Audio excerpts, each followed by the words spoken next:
Mheshimiwa Spika, awali ya yote nianze kwa kumshukuru Mungu kwa ruzuku ya uhai na kutukutanisha katika bunge la 13. Namshukuru Mungu vile vile kwa hatua hii ambayo tumetoka kuishuhudia. La pili, nimpongeze sana Mheshimiwa Rais Dr. Samia Suluhu Hassan kwa kuchaguliwa kwa kishindo na Watanzania. Ushindi huo ni uthibitisho wa imani kubwa Watanzania walionayo kwake pamoja na serikali yake. Mheshimiwa Spika, katika miaka mitano Daktari Samia Suluhu Hassan amejitambulisha kuwa ni rais anayetaka matokeo ya haraka yanayotatua matatizo ya Watanzania.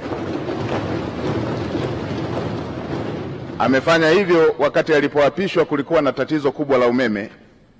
Aliweka jitihada kubwa za kukamilisha mradi mkubwa wa bwawa la Mwalimu Nyerere na kuachilia umeme ule ambao umemaliza kabisa tatizo la kukatika kwa umeme na kuipa nchi ziada ya umeme. Alipoingia madarakani kulikuwa na tatizo la vifo vya kina mama wajawazito pamoja na watoto kutokana na upungufu wa hospitali na vituo vya afya. Katika kipindi kifupi amejenga zaidi ya hospitali 119 za wilaya, zaidi ya vituo vya afya 649 katika kata mbalimbali na zaidi ya zahanati 2800 kwa nchi nzima. Katika kipindi kifupi kulikuwa na shida ya shule pamoja na madarasa, na tulikuwa tukiona baadhi ya wanafunzi wakisomea chini ya miti. Katika kipindi kifupi amejenga shule mpya zaidi ya 2700 za msingi na amejenga zaidi ya shule 1300 za sekondari na madarasa zaidi ya 1097. Hivyo hivyo katika sekta zingine ikiwemo kununua CT scan hospitali zote za mikoa, MRI kwenye hospitali zote za kanda, pamoja na kununua mitambo ya kuchimbia maji kwenye kila mkoa na kila ukanda. Hiki ndicho kilichowafanya Watanzania wamchague kwa wingi na nimetaja tu kwa uchache. Mheshimiwa Spika, nitumie fursa hii kumshukuru sana Mheshimiwa Rais kwa imani hii kubwa. Natambua imani hii si kubwa tu kwake, bali ni dhamana kubwa kwa Watanzania kwa kunipendekeza katika bunge lako tukufu kushika nafasi ya Waziri Mkuu wa Jamhuri ya Muungano wa Tanzania. Natambua uzito wa majukumu haya pamoja na matarajio yake pamoja na matarajio ya Watanzania. Nitafanya kazi kwa bidii, kwa uaminifu na jitihada kubwa kuweza kukidhi matarajio hayo. Mheshimiwa Spika, nitumie fursa hii pia kumpongeza Dr. Emmanuel Nchimbi kwa kuaminiwa na kuchaguliwa na Watanzania kuwa makamu wa rais. Tuna imani na utendaji wake na tunaamini kwamba atamsaidia Mheshimiwa Rais katika kutekeleza majukumu yake. Mheshimiwa Spika, nimpongeze pia Dr. Hussein Mwinyi kwa kuchaguliwa na kuaminiwa kuwa rais wa Zanzibar. Ushindi wake ni ishara na uthibitisho wa kazi kubwa alizofanya za kuwaletea maendeleo wa Zanzibari. Namtakia kila laheri katika utumishi wake mpya. Mheshimiwa Spika, nitumie fursa hii kumpongeza mwanasheria mkuu wa serikali. Mwanasheria mkuu wa serikali ndugu yangu Hamza Johari amekuwa kiungo muhimu na amekuwa akisaidia sana majukumu yanayohusu sheria kama custodian wa masuala ya sheria wa serikali. Mheshimiwa Spika, nitumie fursa hii kukupongeza wewe mwenyewe kwa kuchaguliwa kwa kishindo kuwa spika wa Bunge la Jamhuri ya Muungano wa Tanzania, bunge la 13. Natambua nia yako thabiti ya kulifanya bunge la 13 kuwa bunge la Watanzania. Niahidi kwa niaba ya serikali tutatoa ushirikiano wa dhati kuweza kuhakikisha kwamba unatimiza malengo yako hayo ya kulifanya bunge la 13 kuwa bunge la Watanzania. Mheshimiwa Spika, nitumie fursa hii pia kumpongeza Dr. Philip Mpango, makamu wa rais mstaafu, kwa kazi kubwa aliyoifanya ya kumsaidia Mheshimiwa Rais. Tutamkumbuka kwa unyenyekevu wake, kwa maono yake na usaidizi wake uliojaa utii. Dr. Mpango amefanya kazi yake kwa uthabiti mkubwa. Nitumie fursa hii pia kumpongeza Mheshimiwa Kassim Majaliwa, waziri mkuu mstaafu,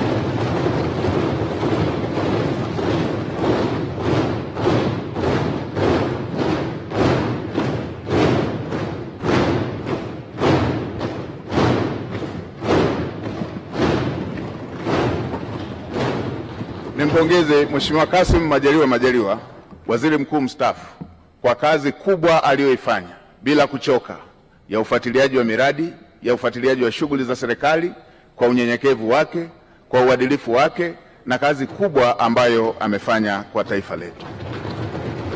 Naamini kila Mtanzania anatambua jitihada alizofanya katika kumsaidia Mheshimiwa Rais. Mheshimiwa Spika, baada ya maneno hayo ya utangulizi, niruhusu niseme nawashukuru sana waheshimiwa wabunge kwa imani hii kubwa mliofanya ya kuthibitisha jina langu. Asanteni sana, mmenipa faraja na mmenipa deni kwa imani hiyo kubwa mlionipatia. Niwaahidi tutashirikiana nanyi, serikali itashirikiana nanyi, itapokea maoni yenu, itapokea hoja zenu, tutawasikiliza. Na Mheshimiwa Spika, niseme tutawasikiliza bila ubaguzi, hata walio wachache watakuwa na fursa sawa, kwa sababu bunge lako ni bunge moja. Mheshimiwa Spika, baada ya maneno hayo ya utangulizi, niseme tu tuko na kazi kubwa mbele yetu. Natambua ukubwa wa kazi iliyo mbele yetu, kazi kubwa kwa nafasi niliyopewa, lakini kazi kubwa ya serikali, lakini kazi kubwa kwa Watanzania wote. Mheshimiwa Spika, nchi yetu chini ya uongozi wa Dr. Samia Suluhu Hassan hivi majuzi ilitunga dira mpya ya 2025-2050, na awamu ya pili ya serikali ya awamu ya 6 ndio itakuwa awamu ya kwanza ya kutekeleza dira mpya. Na Mheshimiwa Spika, unatambua kwenye mbio za vijiti za kupokezana, mwanzishaji wa mbio hizo kipande cha kwanza asipokimbia kwa mbio ndefu kwa spidi kubwa, hata wale watakaokuwa wanampokea watakuwa tayari wamechelewa. Sasa serikali ya awamu ya 6 kwa awamu ya pili ndio inaanzisha utekelezaji wa dira ya 2025-2050. Mheshimiwa Spika, dira hiyo imebeba matarajio na matumaini makubwa ya Watanzania. Dira hiyo imebeba matumaini makubwa ya vijana ambao ndio hasa walengwa wa dira hiyo. Mheshimiwa Spika, tuna kazi kubwa ya kuanza vizuri kwenye utekelezaji wa dira hiyo, huku tukimalizia viporo vilivyokuwa havijakamilika kwenye dira ya 2025. Mheshimiwa Spika, natambua pia ilani ya uchaguzi ya CCM ambayo imejumuisha masuala yote ambayo ni kero kwa Watanzania katika maeneo mbalimbali. Na nilikuwa nafuatilia hata kampeni za uchaguzi, na ninyi waheshimiwa wabunge, kila eneo mlikuwa mkijiaziliza yale ambayo yapo kwenye ilani, ambayo ni mahitaji ya Watanzania katika maeneo yenu. Ilani hiyo imebeba matumaini makubwa ya Tanzania, na hasa kwa kuzingatia kwamba Dr. Samia Suluhu Hassan amejitambulisha kuwa ni rais wa matokeo, rais wa matokeo ya haraka, rais anayetatua matatizo ya Tanzania. Kwenye maeneo ambayo amepokea vijiji vikiwa havijapata umeme, ndani ya muda mfupi alimalizia vijiji vyote vikapata umeme. Watanzania wanatarajia takriban vitongoji 28,000 ambavyo havijapata umeme sasa vikapata umeme. Hayo ni mambo makubwa ambayo yanasubiriwa na Watanzania katika kipindi hiki kinachofuata. Si hivyo tu, Mheshimiwa Rais ametoa ahadi kupitia ilani ya uchaguzi kushughulikia tatizo la ajira kwa vijana, takriban kutengeneza ajira zisizopungua milioni 8 kwa ajili ya vijana wa Kitanzania. Hii ni kazi kubwa ambayo tutafanyia uratibu, usimamizi kuweza kuhakikisha kwamba ndoto ya Mheshimiwa Rais ya Watanzania wa vijana wetu kupata ajira inatimia. Tutaratibu mpango mkakati ndani ya serikali na kushirikisha sekta binafsi kuweza kuhakikisha kwamba dira hiyo ya Mheshimiwa Rais ya kutengeneza ajira zisizopungua milioni 8 inakwenda kutimia. Mheshimiwa Spika, pamoja na Tanzania kuwa nchi tajiri, bado tuna asilimia isiyopungua 8 ya Watanzania, asilimia 8 ya Watanzania wanaoishi katika umaskini wa kupindukia. Tuna takribani asilimia 26 ya Watanzania wanaoishi kwenye umaskini wa kipato. Niwakumbushe Watanzania, mimi umaskini wa Watanzania sijausoma kwenye kitabu, nimeuishi. Na Mheshimiwa Spika, katika maisha yangu haya, katika umri wangu huu, miaka takribani 32 nimeishi katika maisha hayo ya umaskini. Nimeishi katika maisha ambayo, kwa wale wanaokumbuka, kule vijijini mama zetu, dada zetu wakivaa gauni huwa wanajifunga nguo kiunoni. Ile nguo anayojifunga dada yangu, ile nguo anayojifunga shemeji yangu, ndio ilikuwa nguo yangu ya kujifunika. Kwa hiyo kabla hajamaliza shughuli zake za kila siku, silali mpaka akalale ili nipate shuka ya kujifunika. Na asubuhi kabla hajaanza kazi lazima niamke ili ile nguo niliyojifunika ndio yeye iwe nguo ya kujifunga ili aweze kuanza majukumu yake.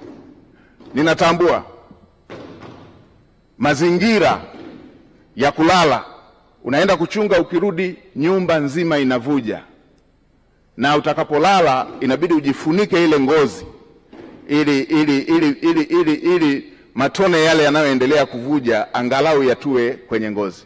Na yatambua maisha hayo. Natambua mnaenda kula pamoja na watoto wote rika mbalimbali, mko takriban 20 kwenye chungu kimoja cha mboga, chungu kimoja cha sahani moja ya ugali. Inabidi utangulize kuanza kula ugali mwingine bila mboga, kwa sababu ukisubiria mikono ya kwenye mboga iishe ndio na chakula kitakuwa kimeisha. Na natambua matatizo haya ya ajira ambayo Mheshimiwa Rais anayaongelea. Natambua maumivu ya kusoma kwa shida na ukasubiria ajira ukiwa umekosa. Natambua dira hiyo ambayo Mheshimiwa Rais anataka awapatie vijana takriban milioni 8 ajira. Natambua maumivu yake. Nilipomaliza chuo nimefanya kazi ya kubeba zege kwenye kiwanda cha matofali ili upate kipato cha siku, na mke wangu akiwa anapika mamalishe, na wakati mwingine wakati anawagawia wabeba zege wenzangu wengine walikuwa wanatoa maneno makali. Natambua adha hiyo. Niwahakikishie Watanzania hasa wa mazingira ya chini watasikilizwa kwenye kila ofisi ya umma.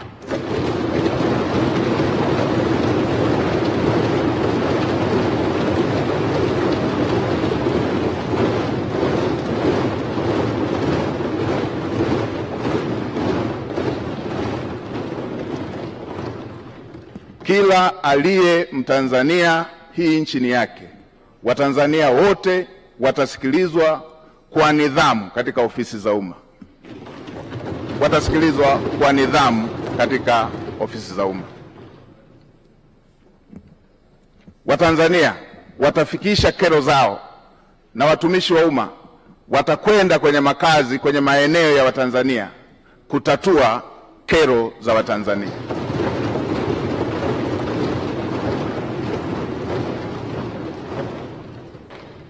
Ukiondoa miaka 32 hiyo niliyoielezea, miaka takriban 18 maisha yangu yamezungukwa na wahitaji kuliko walioridhika, nikiwa na watoto takriban 100 nao kaa nao na bweni la wanawake na wanaume, wasichana na wavulana hapa. Natambua mahitaji na uhitaji wa Watanzania. Naitambua. Kwa kutambua hilo, naamini yale yaliyo dira ya Mheshimiwa Rais katika kutatua kero za Watanzania. Niwahakikishie Watanzania nitasimamia kwa uadilifu, nitasimamia kwa jitihada, nitasimamia kwa kuhakikisha kwamba hayo yanatimia.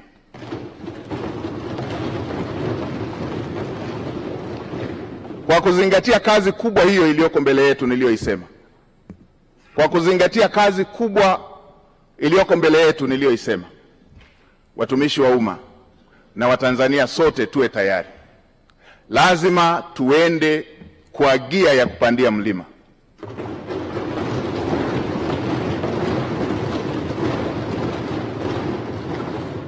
Lazima tuende kwa gia ya kupita kwenye bahari yenye mawimbi. Lazima tuende kwa gia ya kupita kwenye anga lenye mawingu. Lazima chombo kifike salama na watu wake wakiwa salama. Kwa watumishi wa umma wavivu, wazembe, wala rushwa,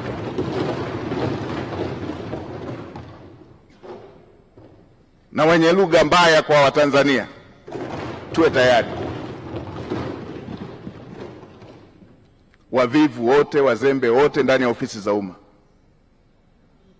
nitakuja na fiekeo na rato.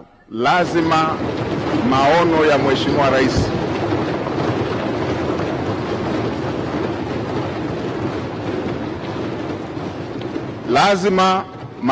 Mheshimiwa Rais, ahadi ambazo Mheshimiwa Rais amewaahidi Watanzania lazima zitekelezwe. Mheshimiwa Spika, katika kumalizia, nitoe rai kwa Watanzania wote.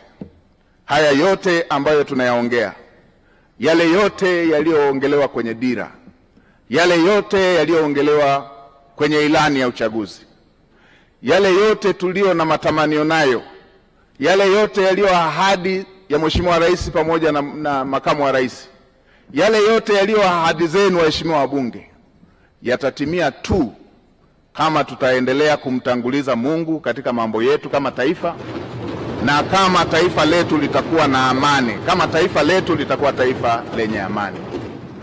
Yatatimia tu kama tutaendelea kumtanguliza Mungu katika mambo yetu kama taifa, na kama taifa lina hali ya amani. Bila amani, yote tunayotamani, yote tunayotarajia, yote tulioahidiwa, yote viongozi walioahidi, yote yaliyoko kwenye dira, yote yaliyoko kwenye ilani hayawezi kufikiwa. Nitoe rai kwa Watanzania wote, tuwe na wajibu wa kuhakikisha kwamba nchi yetu ni ya amani. Tumtangulize Mungu hata kwa yale tunayoona ni magumu, ili tuweze kuhakikisha kwamba Mungu anatusaidia kupata ufumbuzi wake, kwa sababu kwake yote ni mepesi. Mheshimiwa Spika, katika kumalizia, nishukuru familia yangu, wamesimama nami mara zote, mke wangu Neema pamoja na watoto. Niwashukuru wananchi wa jimbo la Iramba, niwashukuru sana wananchi wa jimbo la Iramba, kwa sababu pasipo wao kunichagua nisingepata sifa leo ya kupendekezwa kuwa waziri mkuu. Asanteni sana wana Iramba, asanteni sana Watanzania wote. Mheshimiwa Spika, nakushukuru kwa mara nyingine. Asante sana kwa kunipa nafasi.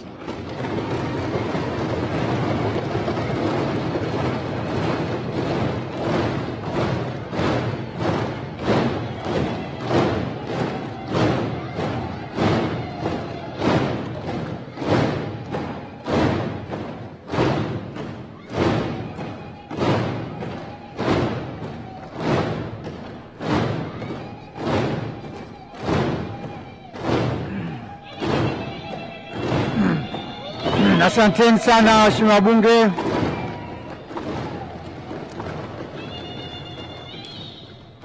Katibu.